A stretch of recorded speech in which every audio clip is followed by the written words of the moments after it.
নমস্কার। কবি অমরকণ্টক রঞ্জিত মোহন ভট্টাচার্যের রচনা থেকে পাঠ। আমার ঠাকুর আমার আপনজন।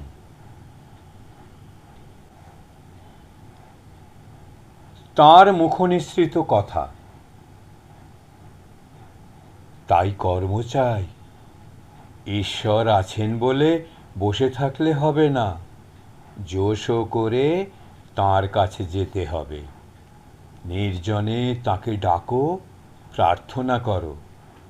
দেখা দাও বলে ব্যাকুল হয়ে কাঁদো। কামিনী কাঞ্চনের জন্য পাগল হয়ে বেড়াতে পারো, তবে তাঁর জন্য একটু পাগল হও। লোকে বলুক যে ঈশ্বরের জন্য অমুক পাগল হয়ে গেছে। দিন কতক না হয় সব ত্যাগ করে তাকে একলা ডাকো। শুধু তিনি আছেন বলে বসে থাকলে কি হবে? হালদার পুকুরে বড় মাছ আছে। পুকুরের পাড়ে শুধু বসে থাকলে কি মাছ পাওয়া যায়?